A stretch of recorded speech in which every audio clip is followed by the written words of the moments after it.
Same প্রিভিয়েত আসসালামু আলাইকুম। আমার এক ছোট ভাই বন্ধু, নাম তার সাইদ। ওকে আমরা ইউজড সাইদ বলে ডাকতাম। কেন? কারণ সে জীবনে প্রত্যেক জায়গায় ইউজড হয়ে যেত। বন্ধু বান্ধবের কাছে টাকা ধার দিলে তার টাকা কেউ ফেরত দিত না, তার বান্ধবী তাকে ছেঁকা দিয়ে চলে যেত। তো সে এসে বলতো আমি ইউজড হয়ে গেলাম। তো সে ইউজড সাইদ হিসেবে পরিচিত। তো একদিন সে একটা ব্যাংকে এভিপি হিসাবে কর্মরত আছে। তো ছোট ভাই ফ্রেন্ড আমাকে একদিন হঠাৎ ফোন দিয়ে বলল, জিয়ান ভাই, আমি তো গাড়ি কিনছি, নতুন গাড়ি কিনছি, এখন আমি ঢাকার বাইরে বেড়াইতে আসছি। 1 মাস হয়েছে গাড়িটা কিনছে, গাড়ি কিনছি আমি, শ্বশুর শাশুড়ি শালিকে নিয়ে বেড়াতে আসছি, ঢাকার বাইরে আসছি। এখন আমি ব্যাংক লোন নিয়ে গাড়িটা কিনছি, আপনি তো জানেন আমি ব্যাংকে আছি। আমি ব্যাংক লোন নিয়ে গাড়িটা কিনছি, ব্যাংকের নিজস্ব ইম্পোর্টারের মাধ্যমে গাড়িটা কিনছি, খুব পরিচিত বলে টলে আমাকে গাড়িটা ধরায় দিছে। ভাই দেখেন তো কি নষ্ট গাড়ি ধরায় দিছে। কেন, কি হয়েছে? বের হইতে নিছি, এখন তো গাড়ির দরজা খোলে না পিছনেরগুলা। আমার শ্বশুর শাশুড়ি পিছনে বসা, অনেক চেষ্টা করতেছে ভিতর থেকে খোলার জন্য, গাড়ির দরজা খোলে না। কি একটা কেলেঙ্কারি অবস্থা। আমার শালি তো বলেই ফেললো যে দুলা ভাই আপনাকে তো পুরান গাড়ি নতুন বলে রং করে বোধহয় ধরাই দিছে। তো আমি ফোনটা শুনে ওই দৃশ্যটা একটু কল্পনা করার চেষ্টা করলাম যে ওই বেচারার তখন অবস্থাটা কি হতে পারে। সামনে শ্বশুর শাশুড়ি, মান সম্মান তো পড়ে গেছে, নতুন গাড়ি কিনে বেড়াইতে গেছিল বেচারা। তো আমি ফোন নিয়ে শোনার পর ওকে বললাম, আচ্ছা ঠিক আছে, তোমার গাড়ির মডেলটা কি? সে বললো এক্সিও কিনছি, এক্সিও হাইব্রিড। এখন তো দেখেন নতুন দেখলাম, চকচকা, সব ঠিক আছে, 1 মাসও হয় নাই, গাড়ির দরজার লক তো নষ্ট হয়ে গেছে। তা আমি বললাম ওকে ঠিক আছে, তুমি বের হও। তারপর সে বের হয়ে বাইরে থেকে খুলছে, দরজা খুলছে। দেখেন বাইরে থেকে খুলছে, দরজা খুলছে, ভিতর থেকে দরজা খুলতেছে না। তো তখন আমি বললাম, আমি একটা মন্ত্র বলে দিচ্ছি ওভার ফোন, তুমি মোবাইলটা গাড়ির সামনে ধরো, ওই মন্ত্র শুনলেই গাড়ি ঠিক হয়ে যাবে। তো সে বললো মন্ত্রটা কি? আমি বললাম, একটা সিস্টেম তাকে দেখাই দিলাম, সে ওই অনুযায়ী কাজ করলো এবং গাড়ি ঠিক হয়ে গেল। তো আপনারা অবাক হচ্ছেন যে সেই মন্ত্রটা কি, সেটা তো আপনাদের জানা দরকার। মন্ত্রটা আসলে কিছুই না, একটা সিম্পল হ্যাক। এটা হচ্ছে, এখানে আমরা অটোমোটিভ ডিএনএর ওয়েবসাইট থেকে কীভাবে প্রোডাক্ট অর্ডার করতে হয় সেটি দেখব। সার্চ বারে গিয়ে আমরা একটি প্রোডাক্টের নাম লিখব, যেমন মোবিল লিখলাম। লেখার সাথে সাথে মোবিলের লিস্টিংটি চলে আসবে। আমি এখান থেকে ধরে নিলাম 0W20 অর্ডার করব। সেই এখানে চাপ দেওয়ার সাথে সাথে আমার একটি ফর্ম চলে আসবে, সেখানে আমি আমার নাম, ঠিকানা, মোবাইল নাম্বার, ইমেল অ্যাড্রেস লিখব। লিখে আমি প্লেস অর্ডার করব। এখানে আমি ইমেল অ্যাড্রেস লিখে প্লেস অর্ডারে চাপ দেওয়ার সাথে সাথে আমার একটি মেল চলে আসবে।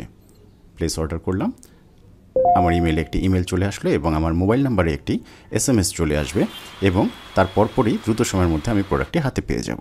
জাপানিজ গাড়ি এবং বাইরের দেশের ম্যাক্সিমাম গাড়িতেই আপনার চাইল্ড লক সেফটি একটা ফিচার আছে। এটা হচ্ছে পিছনের দরজা দুইটায় থাকে সাধারণত, বাচ্চারা যাতে গাড়ি থেকে বেরিয়ে যেতে না পারে প্যারেন্টসের অনুমতি ছাড়া। এই জন্য গাড়ির দরজা খোলার পর গাড়ির দরজার দুই পাশে দেখবেন দুইটা লক আছে। এটা নিচের দিকে নামানো থাকলে এটা লক হয়ে যায়, উপরের দিকে তুললে আনলক হবে। এই ফিচারটা ম্যাক্সিমামই বাংলাদেশে অনেকেই জানে না, বাইরের দেশে অনেকে জানে না, বাংলাদেশ তো অনেক পরে। তো এটা হচ্ছে, আর জাপানিজ গাড়িতে ভাষাটা অনেক সময় জাপানিজ ভাষায় লেখা থাকে, তো অনেকে এই ব্যাপারটা কনসার্ন না। এটা হয় কি, আপনি নতুন গাড়ি কেনার পরে আপনি যদি না জানেন, অনেক সময় কার ওয়াশে গেলে হাই প্রেশারে যখন গাড়ি ধুতে থাকে তখন প্রেশার দিতে থাকলে এটা উপর নিচ করলে এটা কিন্তু অটো লকটা প্রেশারে নিচে নেমে যায়। তখন দেখবেন আপনি ভিতর থেকে গাড়ির দরজা আর খুলতে পারতেছেন না, বাইরে থেকে গিয়ে খুললে তখনই দরজার লকটা খুলবে। তো ওই বেচারা না জানার কারণেই হোক আর যে কারণে হোক, সেই ইউজড সাইট কিন্তু ওই দিনও ইউজড হয়ে গেল। বুঝতে পারছেন?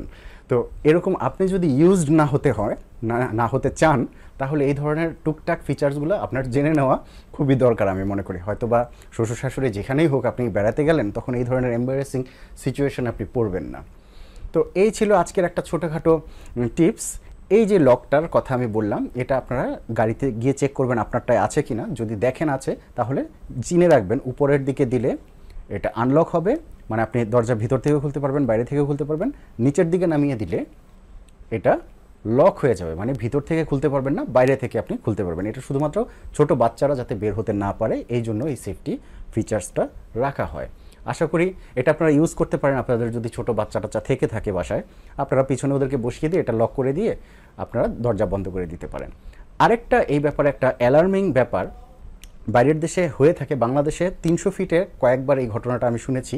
যেহেতু আমি হাইওয়ে পুলিশের সাথে অনেক দিন যাবৎ কাজ করছি এই সিকিউরিটি ইস্যুগুলো নিয়ে, এবং বিআরটিএতে আমি অ্যাজ এ কর্পোরেট ট্রেনার হিসেবে আছি, আমি এই ইস্যুগুলো অনেকবার পেয়েছি। সেটা হচ্ছে উবারে হয়েছে কিনা আমি জানি না, বাট রেন্টে কারে যে গাড়িগুলো বা রাইড শেয়ারিং যে কোনো একটা অ্যাপের মাধ্যমে, আমি নাম বলতে পারছি না এখন, হয় কি কোনো মহিলা যাত্রী যদি ওঠে, ড্রাইভাররা আগে থেকে এই লকটা নিচের দিকে নামিয়ে রাখে। তখন কি হবে, আপনি যদি ওঠার সময় লাগিয়ে দেন, আপনি কিন্তু ভিতর থেকে বের হতে পারবেন না, তখন কিন্তু একটা হ্যাজার্ডাস হয়ে যাবে ব্যাপারটা।